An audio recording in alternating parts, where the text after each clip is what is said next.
The last time you drank, it was probably for one of four reasons: fun, stress, habit, or because somebody said, "Come on, just one," and you made the deeply human mistake of believing them. Ancient humans seem to have had a fifth reason: the dead. Because the earliest strong evidence for humans brewing alcohol on purpose does not come from a tavern, a palace, or some ancient version of a bad Friday night. It comes from a cave, at a funeral. Around 13,000 years ago, near what is now Haifa in Israel, people at Reikvet Cave were grinding wild grain into stone mortars, letting it ferment, and drinking it during burial feasts. Not to party, not to get messy, to do something older and heavier than that. To soften grief, to turn a gathering into a ritual, to make reality briefly easier to hold. That is where this story starts. But it is not where it begins. Because if you really want to know what getting high was like for ancient humans, and when they started drinking alcohol, you have to go back before beer, before farming, before cities, before anybody had the dignity to call it wine culture. You have to go back to a bad piece of fruit. That is almost certainly how this began. Not with genius, not with a recipe, with a mistake. Fruit falls. Fruit bruises. Sugar sits there long enough. Wild yeast gets in because yeast is everywhere and has never respected boundaries. Fermentation starts. Ethanol appears. Then some early primate eats it. And suddenly the fruit is doing two jobs at once: calories and weirdness. That is the basic idea behind Robert Dudley's drunken monkey theory. In 2014, Dudley argued that our attraction to alcohol may go back millions of years, because fermented fruit was a useful food signal. Smell the ethanol, find the sugar. Find the sugar, survive a little better. The buzz may have been a side effect, a very successful side effect.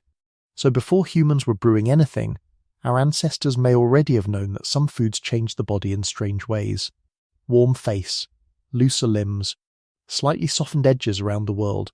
No one had language for intoxication yet, obviously. They just had the experience, and apparently liked it enough not to forget. So the real shift is not when did humans find alcohol. The real shift is, when did humans stop finding it by accident and start making it on purpose?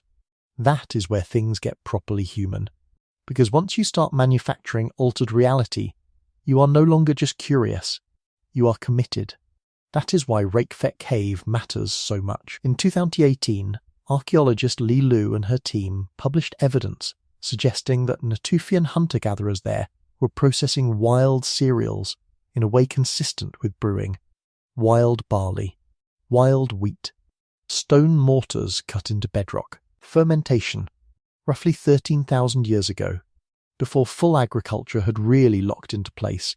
That should bother the neat version of history, because the neat version says humans settled down, started farming, built villages, and then eventually discovered alcohol. Civilized first, drunk second. Reikvet says maybe not. Reikvet says humans may have been brewing before they were really farming, which is a ridiculous sentence, and at this point, a fairly convincing one. Now, what did that first drink actually feel like? Probably not good. Ancient beer was not cold, not clear, not crisp, not notes of citrus with a clean finish. It was probably thick, sour, gritty, warm, and closer to fermented grain sludge than anything you would proudly order in public today. Less brewery. More alcoholic porridge with emotional responsibilities. You would still drink it. Because the point was not taste. The point was what happened next. The room got softer, the body unclenched a little. The grief stopped sitting quite so sharply on the chest. The group started moving into the same emotional rhythm. That is the key. Call this ritual fuel. Because ancient alcohol does not seem to begin as luxury. It begins as social technology. A rough drink can do several jobs at once.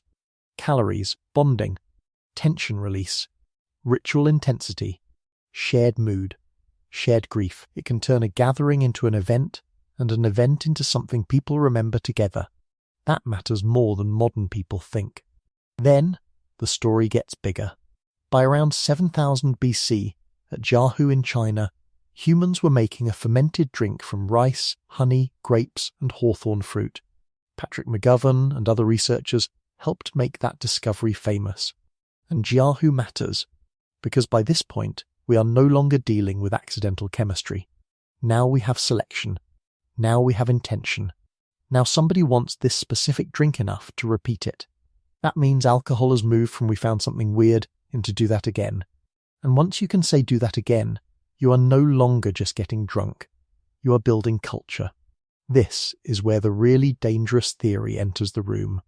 Did humans start farming partly because they wanted more alcohol? Honestly, maybe. That sounds like a joke. It is not a stupid one. Bread feeds a family. Beer can anchor a ritual, a funeral, an alliance, a feast, a gathering large enough that people will show up again next season. Grain is useful as food. It is socially powerful as alcohol. So no, I am not saying civilization was built because one prehistoric genius drank fermented grain mush and declared this a sustainable economic model. I am saying humans have always been suspiciously willing to reorganize life around whatever changes consciousness and improves group bonding. That pattern is ancient. And alcohol was only one route into altered states, because the title is not just about drinking, it is about getting high. So yes, now we need the smoke. Most modern people talk about weed as if it appeared halfway through history wearing sunglasses and pretending to invent relaxation. It did not. Herodotus, writing in the 5th century BC, described the Scythians throwing hemp onto hot stones inside enclosed spaces and inhaling the vapour until they shouted with joy. That is not subtle. That is a step hotbox.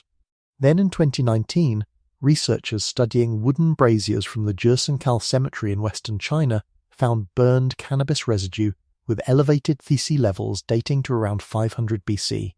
And once again, the setting matters. A cemetery. This pattern keeps showing up because ancient intoxication was often tied to death, ritual and transition. Not always, obviously. Humans have always been perfectly capable of using a substance for sacred reasons one day and stupid reasons the next. But the oldest strong evidence often leans ceremonial.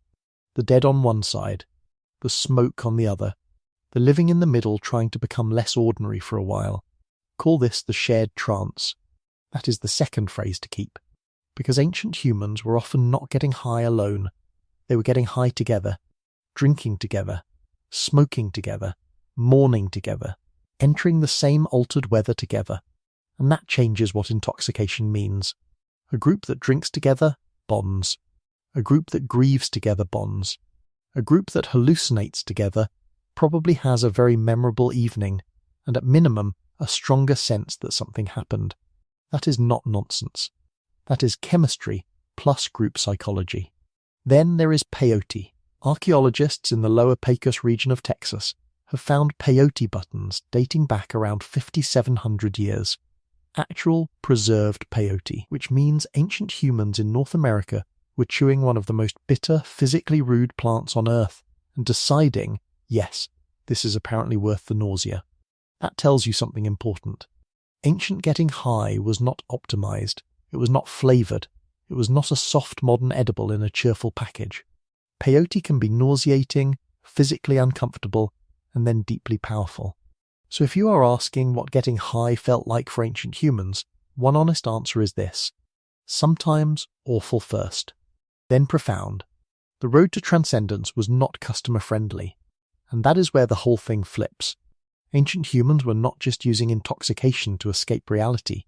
Very often, they were using it to intensify reality, to make ritual hit harder, to make grief more bearable, to make the gods feel closer, to make the group feel like a group, to cross a line between normal life and sacred time and actually feel that they had crossed it. That is the central reframe. Getting high was not originally just pleasure. It was a tool for carrying what ordinary consciousness could not carry well by itself. Even later civilizations kept this structure. In ancient Egypt, beer was not just fun. It was wages, calories, hydration, medicine, and religious offering all at once. Workers could receive several litres a day. Priests offered beer in temples. Doctors mixed things into beer as treatment. One drink was doing the work of lunch, salary, and prayer. That is not indulgence. That is infrastructure.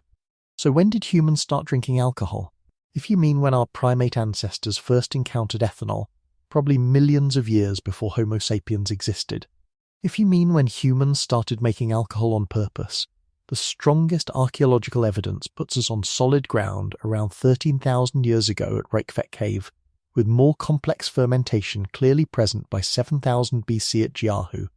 And what was getting high like for ancient humans?